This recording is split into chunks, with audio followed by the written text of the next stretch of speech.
ये क्या कर डाला तूने, दिल मेरा खो गया, हंसी हंसी में जालिम ये तेरा हो गया।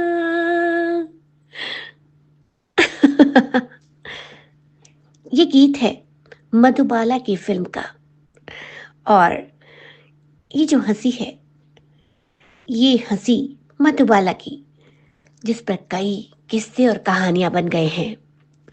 कहते हैं कि मधुबाला जब हंसना शुरू करती थी तो उनकी हंसी रुकती ही नहीं थी। कई बार डायरेक्टर को पैकअप करना पड़ता था। उनकी हंसी इतनी ज्यादा लगातार होती थी कि कई लोग कई बार बुरा भी मान जाते थे। तो आज इस हसीन अदाकारा यानी कि बॉलीवुड की सबसे खूबसूरत और सबसे प्रतिभाशाली अभिनेत्री मधुबाला जी आज उनकी हंसी के किस्से आपको सुनाएंगे। दोस्तों, मधुबाला की हंसी इतनी बेबाक होती थी और इतना बेझिझक वो हंसती थी कि उन्हें भी पता नहीं चलता था कि वो लगातार कैसे हंसी जा रही हैं। और उनका हंसना कभी कभी किसी को रुला भी देता था, किसी को रूठ जाने का एक निमंत्रण दे डालता था। तो कुछ ऐसा ही वाकया हुआ था। पुरानी जो फिल्म थी उनकी अमर, उसमें एक ऐसा ही किस्सा हुआ था जब अभिनेत्री निम्मी नृत्य के दौरान गलत कदम उठा लेती है। यानी कि जब वो नृत्य की प्रैक्टिस कर रही होती है शूटिंग में, तो उनका एक स्टेप गलत हो जाता है, जिसे देखकर आदतन मधुबाला जोर जोर से हंसने लगी थी। और उनका यूं बेबाकी से हंसना निम्मी को बहुत बुरा लगा था। किसी को भी लग सकता है। लेकिन जब उनकी हंसी रुकी तो उन्होंने स्वयं मेकअप रूम में जाकर निम्मी से क्षमा मांगी और उससे ये भी कहा कि मुझे क्षमा कर देना, क्योंकि मैंने जानबूझकर नहीं किया। मेरी हंसी ही ऐसी है कि मैं उसे काबू में नहीं रख पाती हूँ।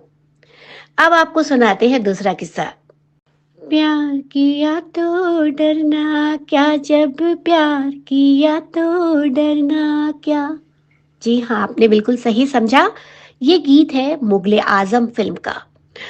और इस मुगले आजम फिल्म की शूटिंग के दौरान भी कुछ ऐसा ही एक किस्सा हुआ था कि मधुबाला अपनी आदतन हंसना उन्होंने शुरू कर दिया था।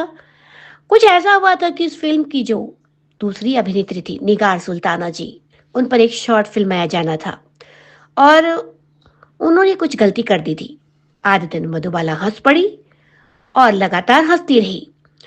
निगार सुल्ताना को बहुत गुस्सा आ गया। उनके गुस्से का ठिकाना नहीं रहा और वो इतनी क्रोधित हुई कि मधुबाला पर बरस पड़ी और उनको बहुत ही भला बुरा कह डाला। लेकिन मधुबाला को अपनी गलती का एहसास था, इसलिए उन्होंने निगार सुल्ताना जी से माफी भी मांगी। लेकिन निगार सुल्ताना जी ने उन्हें जिंदगी भर माफ नहीं किया।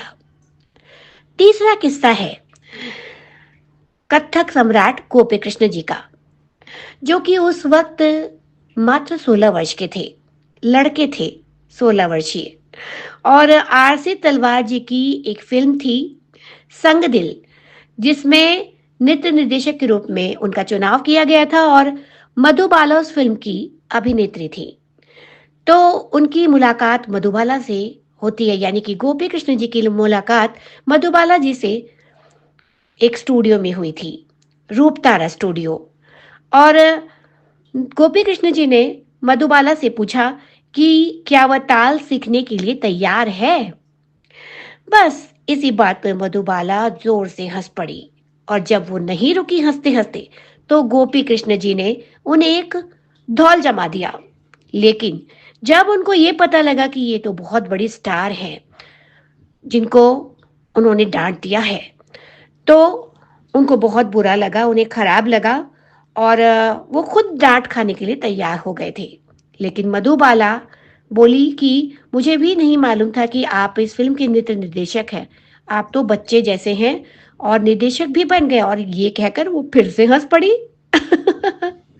तो फिल्म खत्म होने के बाद मधुबाला उनके घर गई और उनको 101 रुपए दिए और उनकी शिष्य बन गई।